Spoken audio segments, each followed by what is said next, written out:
और भूले नहीं, प्रेसिडेंट ज़ेलेंस्की लगातार नेटो का जो अप्रोच रही है नेटो की, और जिस तरह से नेटो ने इस पूरे मामले को, इस वॉर को हैंडल किया है, उसे लेकर लगातार नेटो पर सवाल उठाते रहे। अब यहाँ पर सवाल ये भी उठता है कि व्लादिमीर पुतिन से नेटो डरता क्यों है?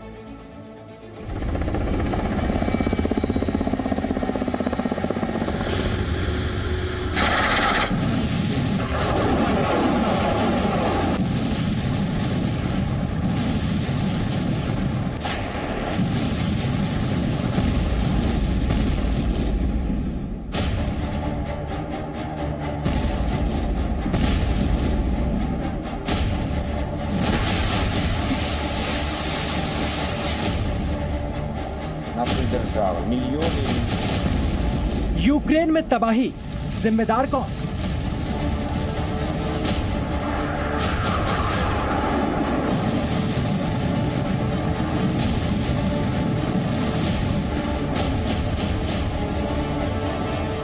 But let me be clear, our forces are not engaged and will not engage in the conflict with Russian forces in Ukraine.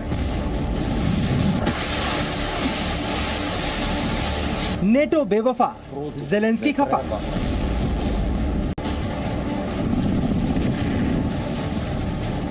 Гарна погода, яку тепер ми майже не помічаємо. Чисте небо, якого сьогодні над Києвом немає, над Києвом та іншими містами нашої держави.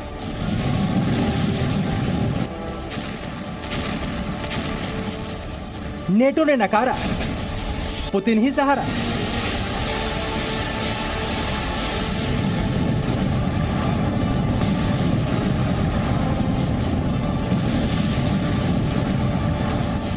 Якщо бути повністю відвертим, то і в питаннях гарантій безпеки ми з вами будемо говорити про конституційні зміни, зміни українського законодавства. Putin से डरता है नेटो। तो यूक्रेन के राष्ट्रपति ज़ेलेंस्की नेटो से खफा हैं और वो लगातार इस बात को जग जाहिर करते आए अपने स्टेटमेंट्स के माध्यम से।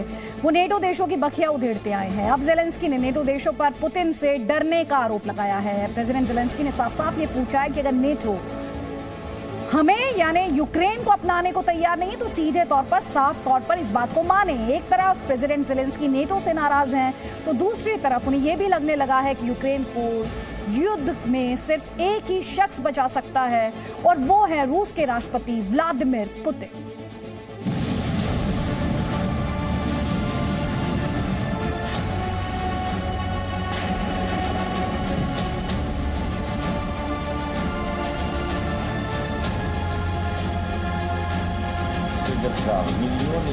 रूस के हमलों से यूक्रेन खंडहर बन रहा है।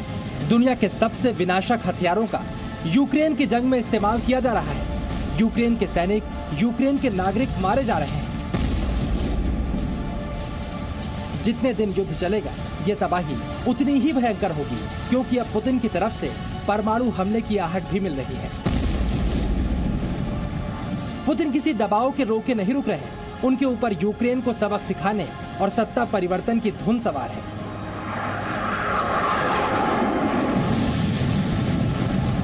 और पुतिन का यह प्रचंड रूप देखकर अब लगता है ज़ेलेंस्की का भी मन बदल रहा है। जिस नेटो और अमेरिका के दम पर ज़ेलेंस्की ने महाशक्ति रूस को ललकारा था, अब उससे भी ज़ेलेंस्की का विश्वास उठता नजर आ रहा है।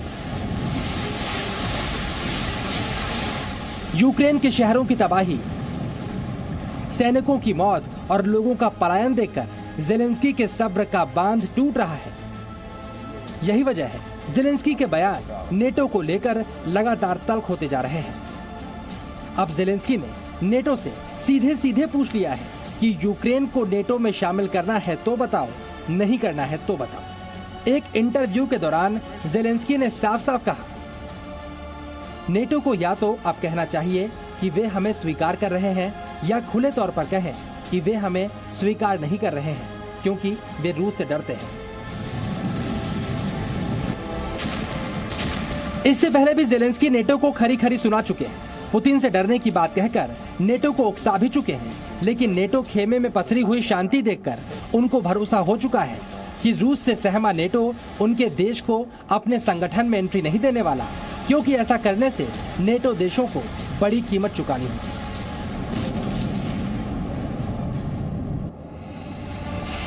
अब यहाँ पर आपके लिए यह समझना भी जरूरी है कि अगर नेटो, जिसका सहयोगी अमेरिका जैसी सुपर पावर भी है, वो अगर यूक्रेन के अंदर रूस से टकराने से कतरा रहे हैं तो इसके पीछे की वजह क्या है? अगर ज़ेलेंस्की कह रहे हैं कि नेटो को पुतिन से डर लगता है तो इसके पीछे की वजह क्या है? इसकी सबसे बड़ी वजह रूस के परमाणु हथियारों का जखीरा है, जो अमेरिका और नेटो के परमाणु भंडार से भी ज्यादा है। इसके अलावा पुतिन की आक्रामक छवि से भी दुनिया खौफ खाती है। अमेरिका को इस बात का भी डर है, अगर रूस से युद्ध हुआ तो चीन भी रूस के साथ आ जाएगा। एक खतरा रूस के पास मौजूद नेटो देशों को लेकर भी है, जिन पर सबसे पहले पुतिन तीव्रता से बड़ा हमला कर सकते हैं। वहीं ऊर्जा क्षेत्र में यूरोप की रूस पर निर्भरता की वजह से भी अमेरिका और नेटो पुतिन से सीधी टक्कर लेने से बचना चाह रहे हैं। पुतिन भी इस बात को समझते हैं, भले ही अमेरिका और नेटो देश यूक्रेन को लड़ने के लिए उकसाते रहे, लेकिन यूक्रेन के लिए सीधे युद्ध में उतरने का जोखिम तो अमेरिका भी नहीं लेगा। और जिनके दिमाग में ये फितूर आ भी सकता है, उनको पुतिन ने पहले ही बड़ी धमकी दे दी थी, जो बीच में आएगा मिट जाएगा। पुतिन की धमकी से डरे नेटो देशों ने एक तरफ अपनी सेना यूक्रेन में उतारने से इनकार कर दिया, तो दूसरी तरफ बार बार मांगने के बावजूद ना तो यूक्रेन को एयर डिफेंस सिस्टम दिया और ना ही अटैक करने के लिए एयरक्राफ्ट। ज़ेलेंस्की कह कहकर थक गए कि यूक्रेन को नो फ्लाई जोन घोषित किया जाए, लेकिन नेटो और अमेरिका इसकी हिम्मत भी नहीं जुटा पाए। नेटो और अमेरिका यूक्रेन को मनचाहे हथियार और मदद नहीं दे रहे, लेकिन रूस को गंभीर परिणाम भुगतने की धमकी जरूर दे रहे हैं। पहले यूक्रेन पर आक्रमण करने पर गंभीर परिणाम भुगतने की धमकी दी थी और अब रासायनिक हमले के नाम पर धमका रहे हैं। नेटो और अमेरिका गंभीर परिणाम के नाम पर सिर्फ प्रतिबंध लगा रहे हैं। इससे रूस को नुकसान तो हो रहा है, लेकिन यूक्रेन को जंग में कोई खास फायदा नहीं हो रहा। ऐसे में अब ज़ेलेंस्की को लगने लगा है सिर्फ रूस से बातचीत के जरिए ही अपने देश को तबाही से बचाया जा सकता है। जाहिर सी बात है, युद्ध के बाद खुद को अकेला महसूस कर रहे ज़ेलेंस्की अब इस मुसीबत से निकलने का रास्ता तलाश कर रहे हैं और इसीलिए नेटो देशों से नाराजगी जाहिर कर रहे हैं और बार बार पुतिन से बातचीत का आग्रह भी कर रहे हैं। फिलहाल जो बाइडेन पोलैंड का दौरा करने वाले हैं। अगर यहाँ पर आकर भी वो ऐसा कोई ऐलान नहीं करते जिससे रूस की आक्रामकता में कोई कमी आए, तो नेटो और अमेरिका पर ज़ेलेंस्की का भरोसा और भी ज्यादा कम हो जाएगा। Bureau report, ji media. Presenting B News app, available on Google Play and App Store. Download it now.